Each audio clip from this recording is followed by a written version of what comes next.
Kia ora everybody, and welcome to another G News update.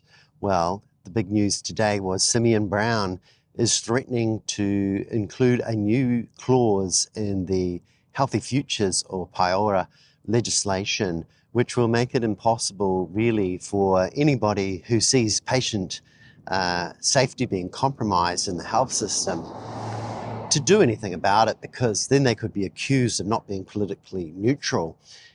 So the chilling effect of this legislation is designed to stop health workers speaking out when they see a life and death situation. And this is the ruthless Simeon Brown, who's been brought in to help privatize our public health system, to make it more expensive ultimately for the whole country, and also to make it less accessible for people who really can't afford to see the doctor, can't afford to go to hospital, much like we see in America, because this is the kind of ideology that Simeon Brown, the people that have captured the National Party and the ACT Party all believe in together, which is that privatisation is the way to go. So this coincides with the nurses who are on strike for a second time this week today, who are campaigning for patient safety because it's now unsafe on the shifts. That sound you can hear in the background is a helicopter flying overhead.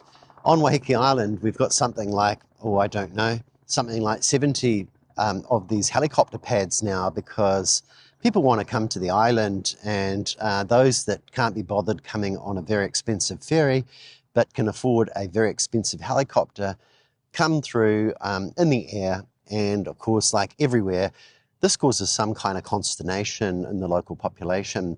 Again, it's the kind of battle between the haves and the have-nots. Those with helicopters and helipads want the freedom to be able to fly over people's houses anytime and bring their friends over, and the convenience. But those who live here and don't have a helicopter don't want to be disturbed, don't want to have that kind of interruption that we just heard. But getting back to health, today is the second day of striking after about a year at the negotiation table, where the neoliberal government, acting down through Health NZ, now remember they gutted the board at Health NZ, put their own people in there, and now the people at the top of Health NZ are fearful for their jobs and their careers and their incomes. And so they're kind of doing the bidding of the terrifying and scary government. And this is why the ruthless Simeon Brown was brought in. And earlier this week, he was telling those nurses, by leaving an abusive note, that they'd better get back to work because it's them that's the problem. They're the ones that are risking the safety of lives of patients by going on strike over patient safety. So you will probably recall as well that it actually took the Ombudsman to come in and force Health New Zealand to hand over those OIA's requested information about the understaffing of all those day shifts, and that the shocking and appalling news is that almost half of those shifts, or the majority of them, were understaffed. So that's chronic understaffing of nurses. At the same time, the government's actually pushed away about only 45% of our nursing graduates can get a job in New Zealand when they're so understaffed. And what's sitting on top of this? Well, it's the complete Nicola Willis pink pantsuit austerity that's being applied to the health system. The need that the health system has to cater for the demand is so great that previous budgets don't come anywhere near being able to cater for it. And so we see this internal pressure applied from the top to restrict resources, to gut the back end, to make highly paid surgeons do the bookkeeping and the sweeping and the making of beds. They even at one stage wanted to take away the toast and the jam from the mothers that had just given birth, because Nicola Willis's austerity at the top, which is boasted about as some kind of record spend by Christopher Luxcon, isn't adequate. It doesn't meet the need. The need is obvious in these figures, and that's why I think Health New Zealand were so reluctant to hand over the truth, that the figures had to be hidden. It took the Ombudsman to come in to wrestle them to the ground, and now we get a belated apology while the nurses go on strike again for us, because if they're not safe when they're doing the wards, then New Zealanders, you're not safe either under this government. and we all know that. So this change, which is Clause 11A to the Healthy Futures Act, is designed by Simeon Brown to stop our nurses and our doctors from speaking out about preventable deaths and risks to life and limb, so that they will shut up and those people may actually die. And this is kind of really what it comes down to when you vote for the National Party, is we've seen the same kind of thing happen in the UK. There was a hospital called Stafford Hospital where hundreds of people died needlessly, because there were too many cuts to the frontline services there. So this is all documented today. I believe it's in the Post, or it might have been Radio New Zealand, but it's there in your newspaper. I'm not making this up. We have followed the Tory model in the UK, where a couple of think tanks produce the thinking for politicians. They get voted in when people are unhappy and resentful. Then they do damage and they do all these cuts to your public health system, and they try to privatize it, and people die needlessly. And this is what's going on again. It's just repeating the same pattern, because it's the think tanks that influence. Christopher Luxcon, his economics advisor is Matt Burgess from the New Zealand Initiative. We've got Simeon Brown, who came into politics with Ben Craven, who was from the New Zealand Initiative. We've got Nicola Willis, who's a director of the New Zealand Initiative. So you just keep on going, and you can find the New Zealand Initiative, which is a think tank very similar and related in the same Atlas network as those in the UK, where the same kind of patterns occur, and we cut and defund our public services until people, their very lives are lost. They die preventable death. So this is not on, and everyone knows that this government that's captured the old National Party has to go. So that was the first thing. Secondly, I just wanted to talk about the what's going on in Gaza situation. Those of you who watch podcasts probably saw Martin Bradbury's Bradbury show a couple of days ago, where we had people come on, and universally we had Phil Goff, and we had Karen Leone, and we had Dieter de Bonnie and Simon Wilson all there on the panel. And the topic of Gaza came up, and everybody said, look, there being an association of actual scholars who studied genocide is one thing, because, that's not just some flim-flam thing. That's wise, knowledgeable academic experts who study this particular specialty area. 86% of them agreed on all of the criteria that what we're seeing in Gaza right now is genocide. It's genocide, there's no question about it. You can talk to my hand if you're from the ACT Party, or you're wanting to kill children in Gaza, and you want to call them Hamas, because this is genocide that we are seeing day by day here. And so it's a shout out to everybody, particularly in Tamaki Makaurau, that there's going to be a big protest on behalf of all the people who are victims of genocide right now. If you care about humanity, if you care about genocide, if you think genocide's wrong, because 86% of 500 scholars are telling you now this is genocide, absolutely, do not doubt it, then on the 13th of September, there's going to be this march across the Auckland Harbour Bridge, and the details basically get yourself over to, I can't remember the name of it. It was at 9:30 anyway. You've got to get over to that park. Get yourself over there on the 13th. That's not this weekend, the following weekend, and march across the bridge. I'll put the details up here. Here they are, because I want to make sure that you do get this message. This is genocide we're seeing.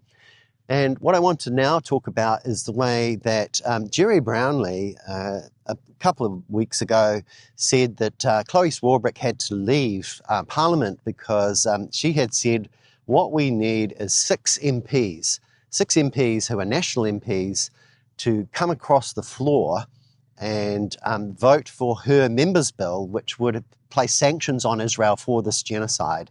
And placing sanctions on Israel for genocide, when 86% of 500 scholars tell you this is genocide, should be what New Zealand's doing. New Zealand shouldn't be lagging. We shouldn't be the last to vote on this kind of thing. We shouldn't be saying, what does Davey Boy Seymour have to say? Oh, well, whatever Davey Boy Seymour at 8% of the population has to say, that's the mandate. Let's just sit back and let genocide happen. That's not New Zealand, is it? That's not who we are. We've got to take some kind of action, even if it's a symbolic protest to show that this country does not put up with this. So get your ass out there on the 13th of September and walk across that bridge. Those are the details. Make sure that you stand up against genocide. So that was the second thing that I had to say. What I also had to comment on is that there had been some talk about privatising the wharf down in Lyttelton in Christchurch. And so this is the kind of thing you start to see when there's rates pressure at local council level. And you get rates pressure. Why? Well, because you do these terrible things that are racist. So, for example, the Taxpayers Union. The Taxpayers Union is part of the Atlas Network. It's the second think tank in New Zealand that belongs to that network. And it went out and campaigned strongly in rural communities. It spent hundreds of thousands of dollars on making sure that people felt that there was a Maori takeover and that Three Waters was going to take away something like your pipes. And that's driven up the rates. So the rates all over the country are really, really, really high now. Some people have got a smaller rates bill than others. Some people are looking at 18% rate increases. Others are looking at 20 or even 30% in parts of New Zealand. That's a whopping increase in rates. And it all comes back to the Taxpayers Union, the Atlas Network, the think tanks with all the money that convinced those people out there who vote for ACT, who left Labour and went to New Zealand First, etc., because they were resentful over saving 20,000 lives during COVID and a bit of a lockdown. They wanted a change. And this is what they got. They got these rate bills, and those rate bills put pressure on councils and mayors. And with these elections, you're starting to get people say, look, I'll give you 0 rate increases. All you have to do is sell off the ports. All you have to do is look at the assets of your cities and hand them over into private hands. And we all saw what happens when you hand over public assets into private hands. What happens is that they become so expensive because all that the private owners really care about is giving a dividend to their shareholders. They don't care about the public. They don't care about you. And so the trick here is not to vote for people who are going to privatise your public assets, but actually protect them and hold them and have a long-term view. Phil Goff got up there and he said, look, this is a little bit like, remember when we built a harbour bridge in Auckland, and only 8 years after we'd built the bridge, we had to actually build some clip-on lanes because we hadn't thought ahead about population growth. And so now we're seeing Auckland going through all of these machinations. People do not want 10-storey apartment blocks in their suburbs. And Davey Boy's running around in Parnell and Remuera saying, not in our backyard, we're wealthy and we're rich, and so you can have this somewhere else.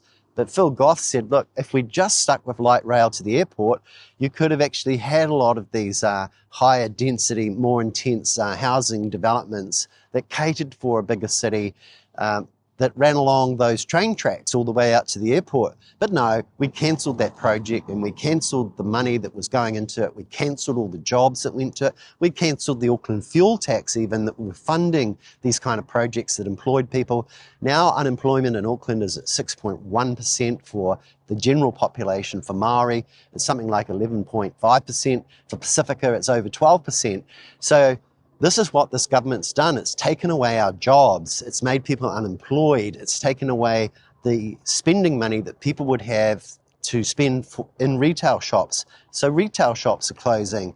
You've seen Marbeck's in Queen Street, that's been there forever, is now finally closing down under the bulk and the weight of the pink pantsuit and her austerity and the way that they crashed all of those jobs. And what's their solution? More cuts. Cut until election year. And in election year, well, the tune will change. All the promises will come out. You know, you can have this, you can have that.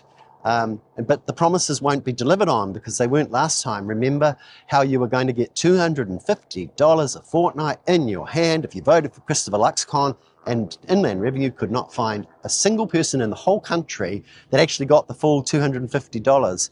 So when he tells you again, if he's still the Prime Minister, that he's got this real good deal for you and you should listen to him, and with the greatest of respect, he does not listen to anyone else.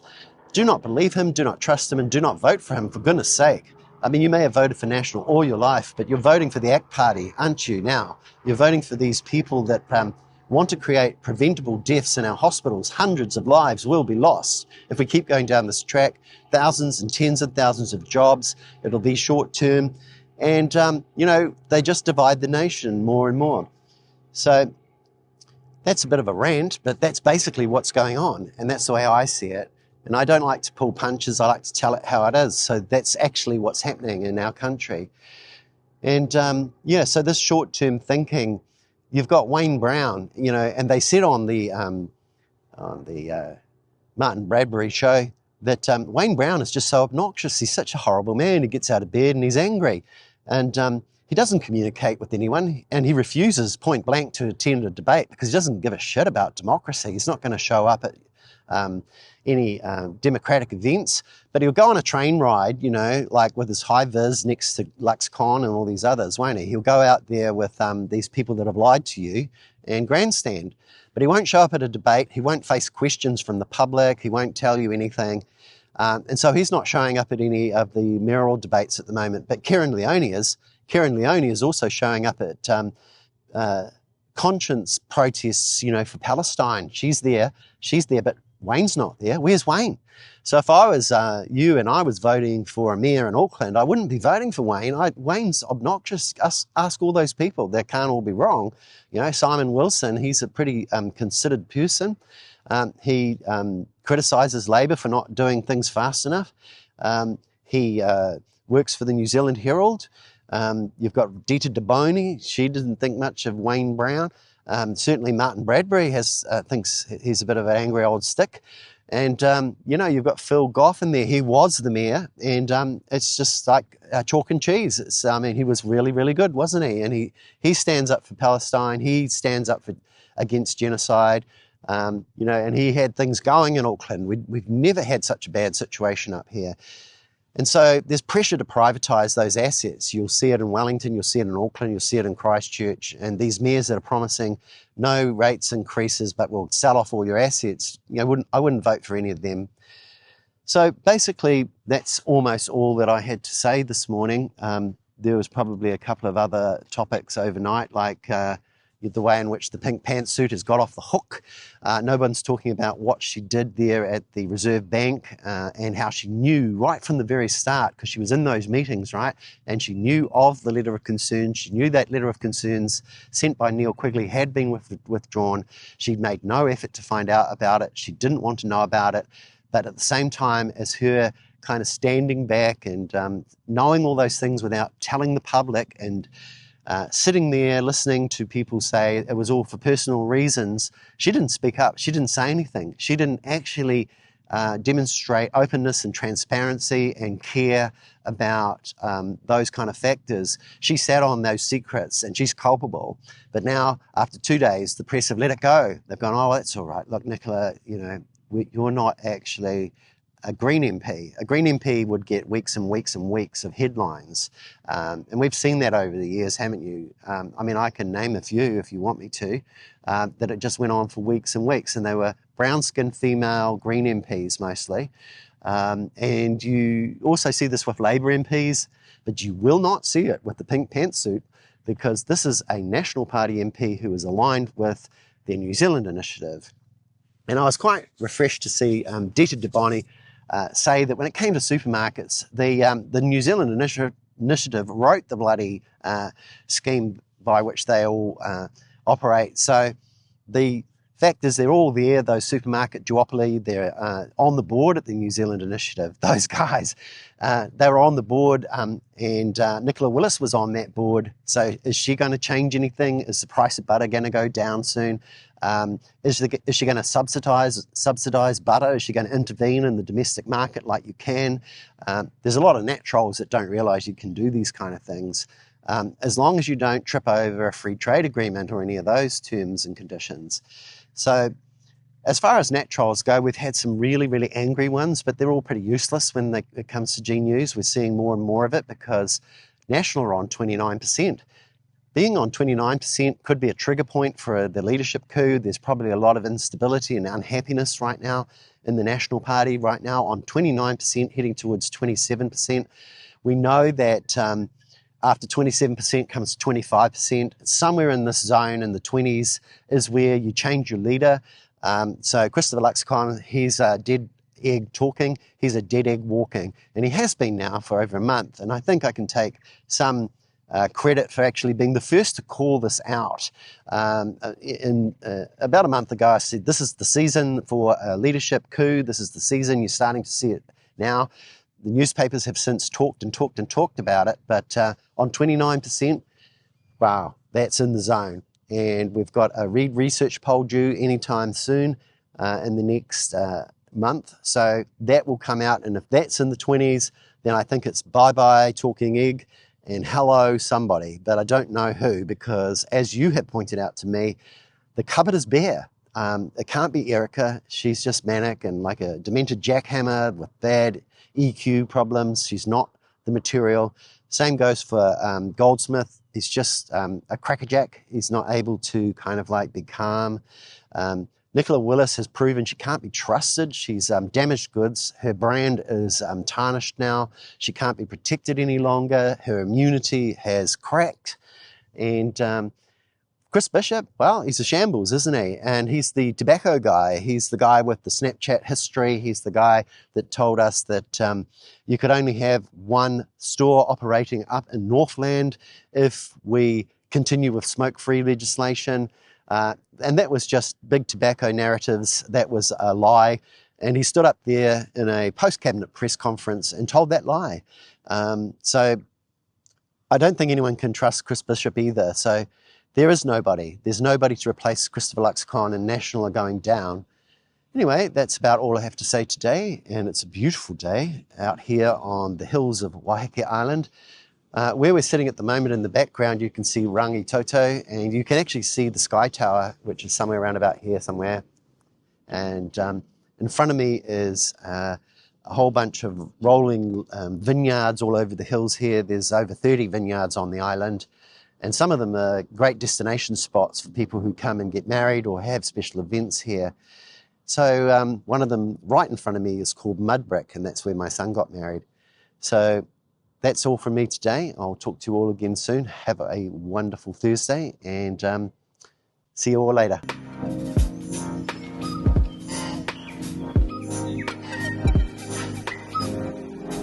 Welcome to G News, the good news.